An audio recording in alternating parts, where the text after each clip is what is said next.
Okay,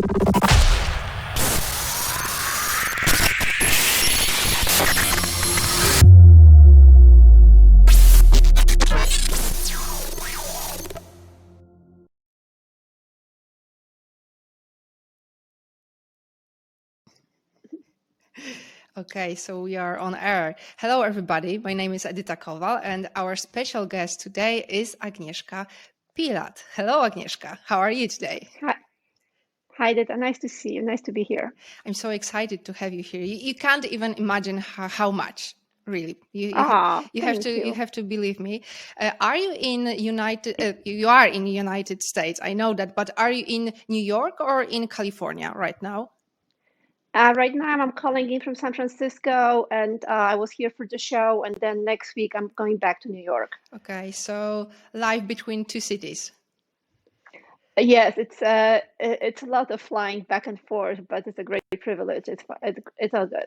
Okay, so maybe we can start with small intro for all those who are, watching us or listening, or hopefully both, but who didn't see, shame on you guys, girls, didn't see your works. How would you describe them? They are heroic portraits of machines.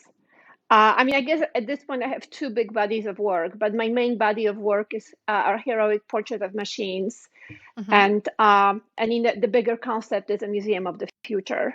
Okay, it's really big concept. But I watched lately CBC News material about your recent exhibition in San Francisco, and it was really amazing to see, all that stuff and, that mix of art and new technology, specifically augmented reality that you used to support your art and to give your audience better experience.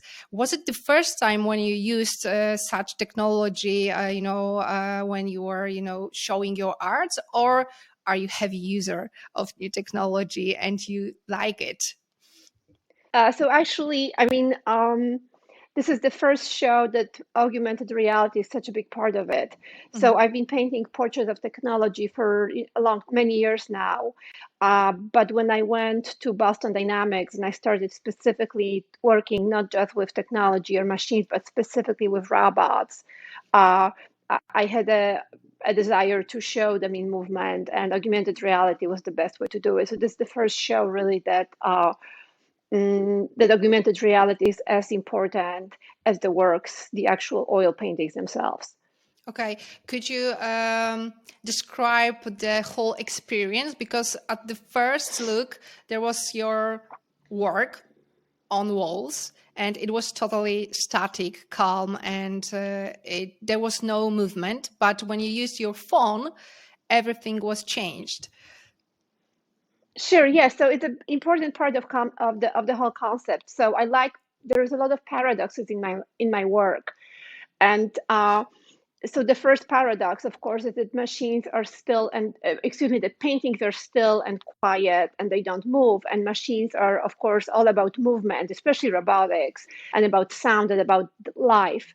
So that's the first one. So when you come into the show, it looks like a traditional show. There are big oil paintings on a very big scale, and in themselves, they are really full works. There's nothing missing there.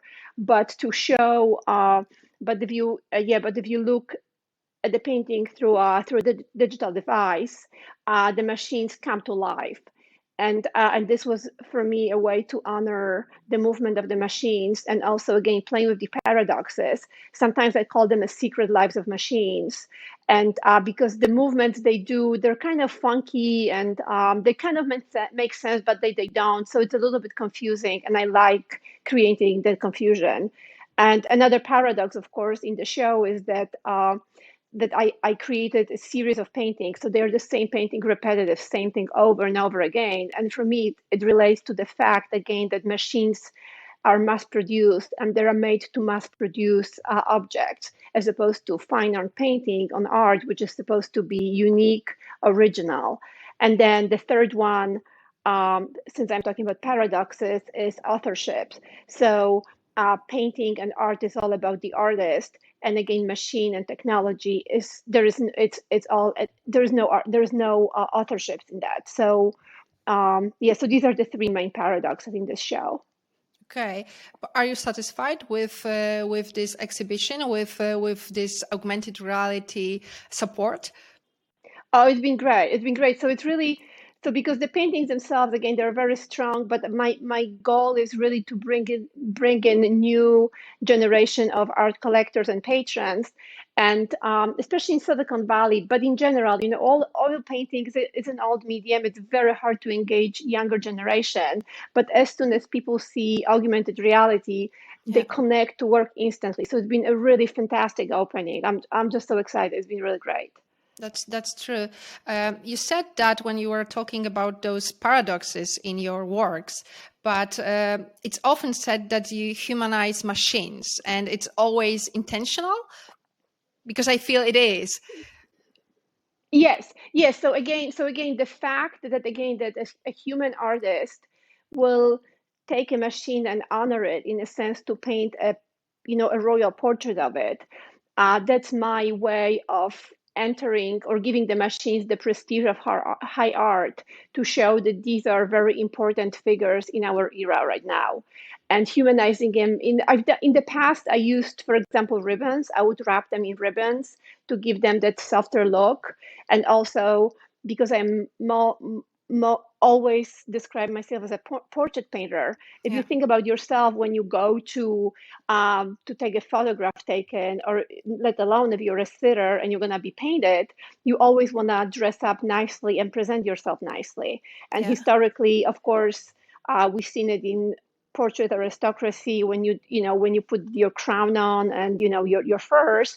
So for me to imply that the new technology is the aristocracy, I kind of dress them up so they present themselves before they're being painted. It's also the story about the power, don't you think? Because when we think about portraits historically, it was always the story about people with the power. You like to say it, or about people with the money, which means people with the power again.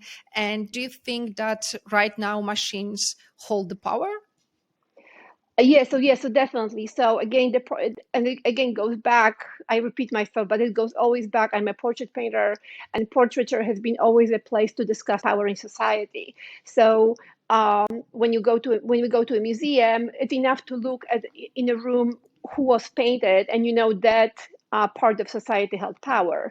So very religious from the beginning, early on, and then aristocracy, and then very rich Dutch merchant class. From our backgrounds, from Poland, there would be working class. In United States, there would be Andy Warhol and celebrities. Now we are in the me society. So now selfie is, supreme, right? So if you looked at the body of portraiture in the world right now, selfies are the most important, part of that culture. But the future is the machine, of course. So I think I'm kind of, and as an artist, you want to be early on and announce what's happening and be very observant. So what's happening, machine and technology is taking power now. So hence they are the central subject for portrait painter like myself. So machines, and technology hold more and more power for sure.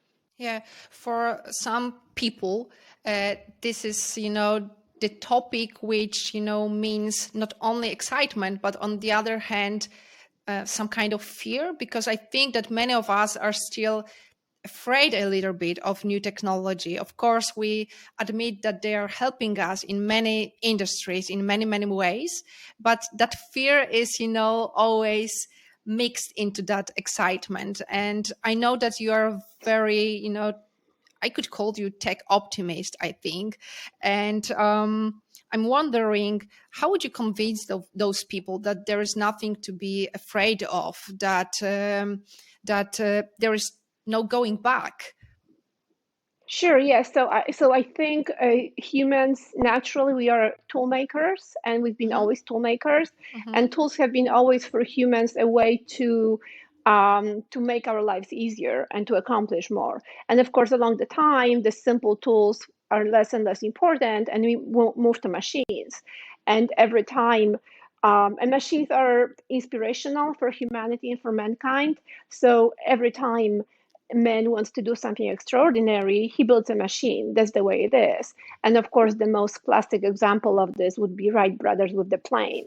And so I think machines are and technology, they're a part of ecosystem of humanity. It's been like this for a long time, and they're become more and more important, and they're become more equal to us because they become smarter. So as opposed to being our, servants to humanity, are becoming more of our partners. And I would describe it sometimes as they are children of humanity, and it's our responsibility. Yeah. You wrote As that on humans your to website. Really, correct. Yeah. So it's our responsibility to engage with them in a way that they're gonna be, they're gonna grow up into good adults. So I totally understand the fear and all that, but that just should even more excite us to engage with technology. Yeah, but when we think about art, it's something extraordinary too. Where is the role of artists in hold that ecosystem together with new technology? Because you not only portrait robots, but you also work with them, and it's totally exciting. Sure. So two things. So the first thing for me as an artist, especially now working with new technology, I'm very attached to oil painting and as an old medium. And the way I describe it is that uh, if you take a new idea and wrap it in an old, comfortable language, it's a little easier to swallow and to understand. So if I take, the most modern robotics in the world, but I present them in oil painting, I think we relate to them a little better.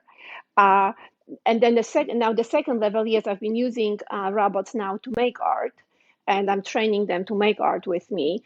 And the idea is actually to demystify the machine and demystify the robot. So I am mostly realist painter, but robots Spot is not able really to do very complicated works. Yeah, And I think it's very abstract, right? It's very simple. And I think in a way it just something with the internet. highlights that as humans, we are so way ahead of machines. Let's wait. And it's kind of silly and humorous in a sense. They're like my students, they're my apprentices, and I'm the master. And it kind of highlights that, there's really nothing to be scared of at this point. Yeah, correct me if I'm wrong, but you produced 12 paintings together with Spot, and Spot, ladies and gentlemen, is a robot. And I heard that experience was for you one of the coolest experiences in your life. And can you explain why and what have you learned from this experience, from this project? Sure. Yeah. It definitely has. So I think the way I would describe it is it really made me feel like a kid again, like a child. So, when you are first a little kid and you see something, you feel this huge excitement and joy and curiosity, and there's no judgment, good or bad. There's just a spirit of learning. And I think I've been painting, as a classical painter for so many years. I still love it, but it became a routine a little bit. And there's less, and it's hard to be experimental in it with Spot. And judgmental also. I'm always very cautious. Oh, is it good painting? Is it bad painting? And it's very stressful for me work because I want to produce good work. Now working with the robot, I felt like a kid again because all there is just a spirit of learning, and I think that's what makes humans the most exciting and happy. And so to create a body of work that again just kind of process centered, and the joy comes just from understanding to relate to this other very imperfect creature without judging what comes out, but just observing and not expecting anything concrete. That what just kind of brought me back to art in a very again playful and happy place. Okay, so it gives you more freedom than working with classical art. Because correct, and less judgment, there's less standards also, right? Because it's such a new thing, so there is really hard to say what to expect. So anything is really it's really okay because we haven't developed standards, what's good, what's bad. So there's no judgment in it yet. There's just doing and learning. this is also the reason why you choose to go with, abstraction, because you avoided it before you started working with advanced robots. But now, here we go. Yeah, so I'm not, so abstraction, I think historically it had a very important place in art.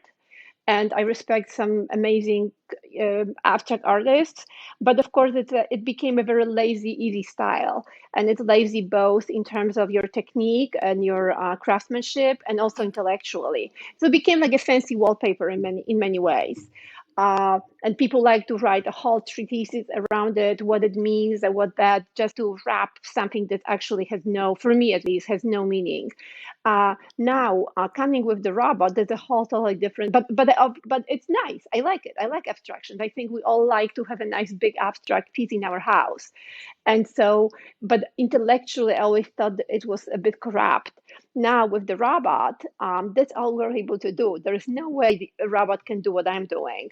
So it allowed me to play with this abstraction and kind of discover abstraction, and in a way that actually intellectually makes a lot of sense, because I'm just learning what kind of movements the robot can make, and just the data also, and think about like the data from all that work that Boston Dynamics captures, that in itself might become a whole other body of work in the future. So it's very experimental. I don't know if this answers your question. Partly, yeah, but I'm really curious of how that process, you teaching the robot painting, was it difficult? Yes, but again, fun. So there is 4 different ways you can operate the robot to make work. The robot is an industrial robot. It's not really made to make. It's not really produced to make art. Yeah. And honestly, sometimes I think I have great relationship with Boston Dynamics, but sometimes I think it's really almost like a liability for them, because they want to scale and make sure they are not perceived. They're not toys. They are really industrial robots that have work to do. Serious ones. Yeah, they're serious, and they're, again, so there are 4 ways of working with robot. I personally like the most operating it manually. So anything you see in the video, the robot's movement, it's all my directions. I have a remote control, and I operate it. Another way is I can draw on iPad, and the robot will figure out how to draw themselves, how to draw whatever I'm putting on the iPad. The third way is I can upload a PDF, and the robot would figure out its own way to Find a way to do it. Correct. And that can be activated anything you want. We were thinking about NFT, that you can just sell the data, and then the robot comes to you and makes the painting. And the fourth way is actually the newest one with Oculus, and you can put an Oculus, and every movement you make with your arm, the robot will repeat. Okay, so there is no way of, creativity among robots, not yet. No, not yet. No, I mean, there could be another way. Would be I had to ask it to enter a random algorithm and and have the robot do something. It doesn't really interest me all that much at this point, actually. So I've never explored that part of it. Would you be eager in the nearest future to work more closely with engineers who build those robots?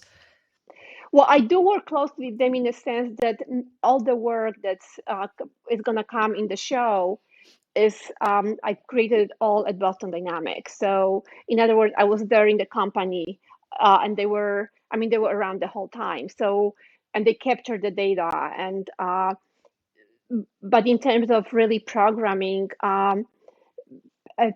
perhaps I'm really pretty attached to my decisions, to my aesthetic decisions at this point, so I don't feel the desire, but like I'm part of the team. Like I know I'm there all the time. I work at the company, so I see them all the time.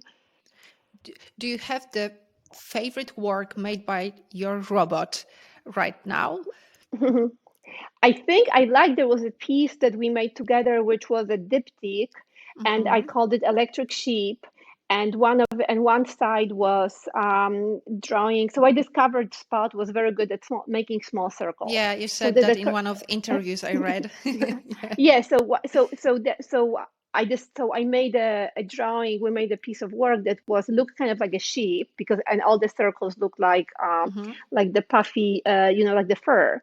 And then the other side of it, and we captured some of the data during robot making that piece, and then I just wrote down the string of data on another part of it. So it became a very interesting diptych, which one side is all made by the robot, but the robot tries to make something that humans would understand, and on the other side, it's me just writing out with my human hand a string of data that humans don't really understand, but it's made by the human to relate to the robot. So I think conceptually, that was a really interesting piece. Okay, I like B70 self-portrait, and I think there's something in it, but it is set to an auction right now, yes?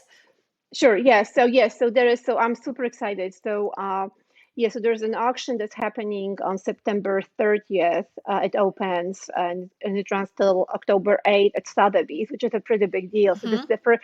So robots made art before, and people made art with robots before. What's unique about this is the first time we have a celebrity robot. I mean, in the United States, robot. Right? Yeah, we have. So this is like as if Warhol's piece was up for sale or up for auction. So it's very exciting. It will be the first, celebrity who won't get a penny for his work. Oh my God. Yes. You know what? I was just thinking about this. So here's what's happening. So when I first came to Boston Dynamics, I came with an intention of just creating a portrait of the robot. And so I treated that creature with like so much respect, because again, I gave it prestige of high art, painted a wonderful painting. The painting sold to a very important collector, but then that robot, they sold it. The company sold the robot, and the robot, for all I know, I have a serial number, but I don't know where it is. I could track it down possibly, but for all we know, that robot that I honored in such a beautiful work might be working in a coal mine or nuclear plant. So there is a little sadness with me about this. Very interesting concept also. Yeah. Do you feel some kind of special bond, with those robots, like a mother or no, teacher at least? Oh, yes. Is it possible? Absolutely. Yeah, because it just reflects, my feelings as a human being. And I think we get attached. And also going back to that spirit of, childlike curiosity, it's like a child attached to their toy. I know that I know that one of them you named Basia. It's sweet. Yes. Yes. Actually, I named all the robots when I got used to them more. The first one named Marcella. And then all the next ones were all called Basia after my mom, Barbara. Okay. And they're just the difference is that they would have a different serial number. So be Basia 75 or Basia 70 or Basia 69. So they're all named Basia, and they signed their painting with Basia. How real Basia is feeling about it. Basia, my mom I think she doesn't quite get it, but she's like, okay. Okay. When you painted Basia in pink, you said, and I have one quote here, so I have to look at my notes. If we thought of technology in human age terms, modern tech would be most likely a young teenager. Meaning? Yes, sure. So let me back up a little bit. So when I first started painting technology, I was painting old machines, old vintage machines that don't work anymore, and that reflects the portraiture. When we think about the master portrait of all time, which would be Rembrandt. Rembrandt generally painted only old people. And why? Because, there is essence, there is a lot of story to say, it's very interesting. And as a portrait artist, you want to try, as much as you try to capture the likeness, your job is to really capture the essence of your sitter. So an old person has a lot of essence, of course, a lot of history. Now, when I moved to paint new technology, it's young. They're like young, like you said, young teenagers. Yeah. And I was having a lot of problem actually to capturing the essence, and I realized, well, there's no essence. They're still becoming. So I chose these ridiculously crazy colors, like the pinks and the yellows and the very bright blues, because how do teenagers dress? they're pretty ridiculous. They dress, their shoes are too big, and they put feather hats on, and they have crazy colors. And so that's why all the paintings of new technology I make, they are all dressed in these ridiculous, funny colors, because they think they know. They don't know much. They understand very, very little, like teenagers. Okay, I'm buying it. This exhibit, Renaissance to Zero, that was the main topic, is a culmination of your co-work with Boston Dynamics. And I know, I read it, that first you had a plan just to meet with them and then make one sketch, but that one sketch turned out into dozens of sketches and, all that stuff, cooperation with advanced robots. Would you change anything in your, art career, in your path? What was the reason you traveled to USA? You started your career over there because you grew up in Poland, in Łódź, very industrial city. And what's the story? What's the inspiration? Because I bet that our listeners, our watchers would love to hear your story here a little bit. Sure. Yeah. So I came to the United States for actual personal reasons. But when I came here, I very quickly connected to, I saw America as a place that has its own aristocracy and culture. And that was for me technology and industry. So again, coming from Eastern Europe or from Europe in general, we have very rich culture, and it's old. And we all kind of, you grow up, and again, the school takes you to museums and you look at portraits and you're like very grounded in that history. When I came here, I realized Americans really crave that, but they don't really have that. But for them, that place or that aristocracy is technology and machines. And I wanted, and I really love being here. I'm very excited to be American, and I wanted to just really pay service back to the country for living here. And for me, the service was to tell the story of the machine and bring to Americans to let them know, you have your own aristocracy, and that is the industry and the machine. Okay. Who are your bigger influencers right now? Maybe not just from art world, but because I believe that it can be anybody, any creative, anybody. Sure. I mean, I do like in the art world. I think I come back to Warhol a lot. I think Warhol was really brilliant, and I learned a lot from just understanding what he was doing. And for him, he was in a moment when celebrity culture was coming on very strong, kind of like the technology is coming on very strong. So I learned a lot from him. He famously said, I want to be a machine. So I feel very connected, and I kind of like continue his work. Other than that, I've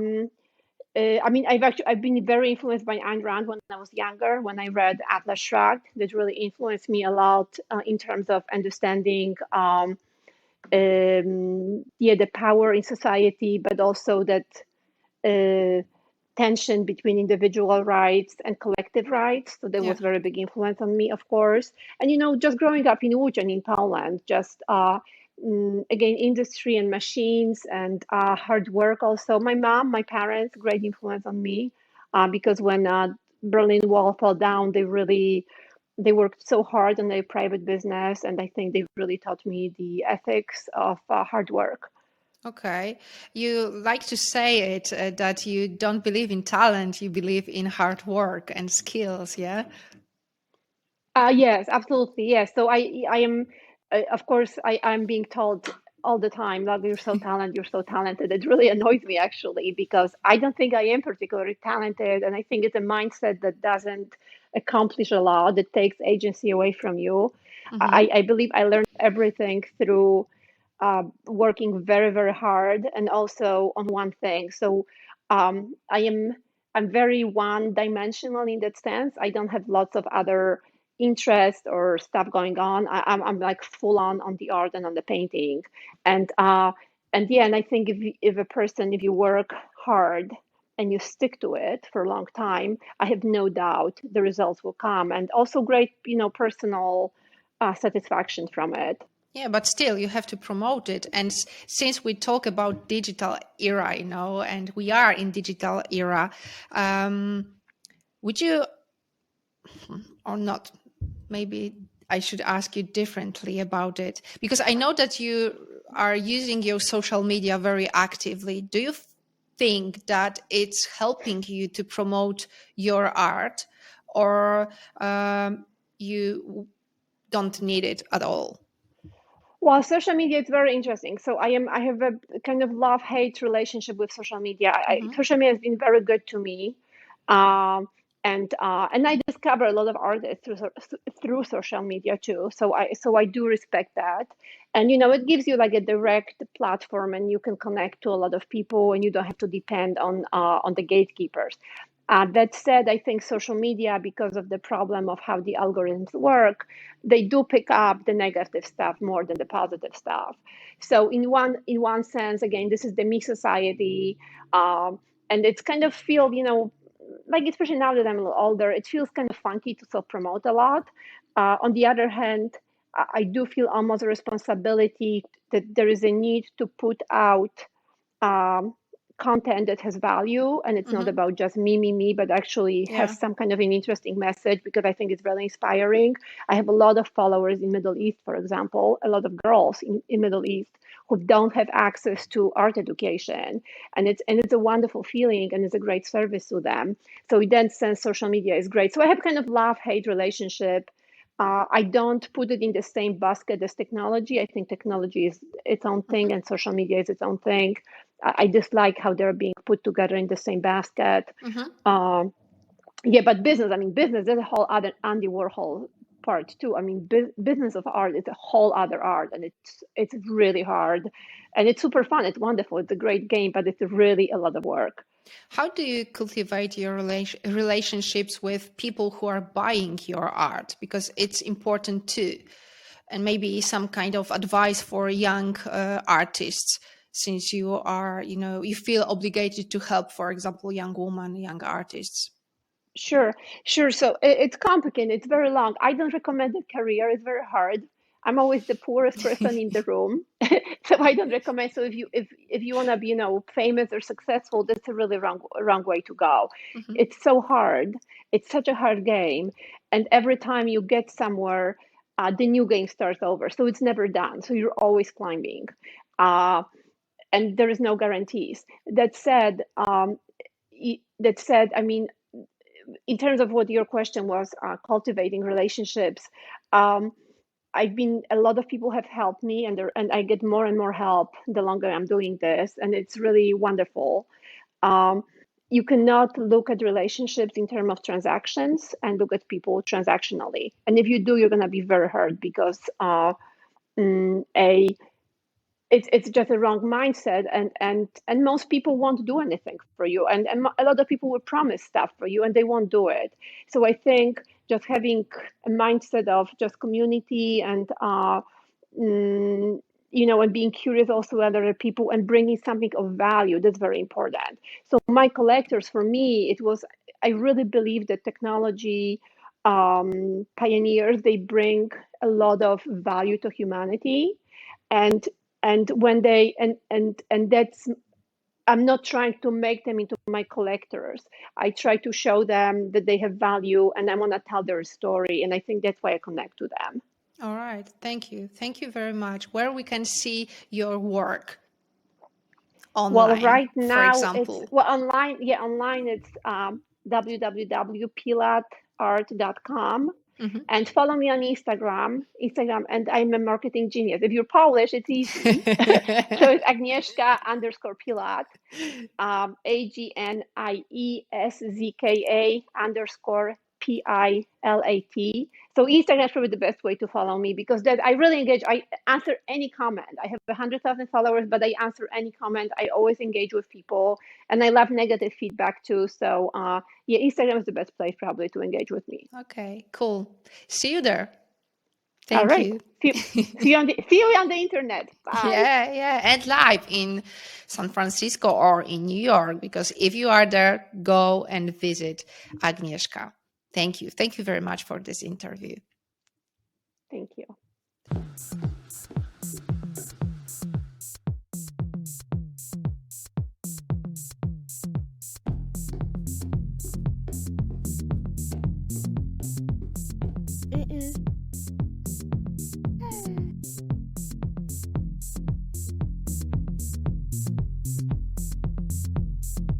Siri.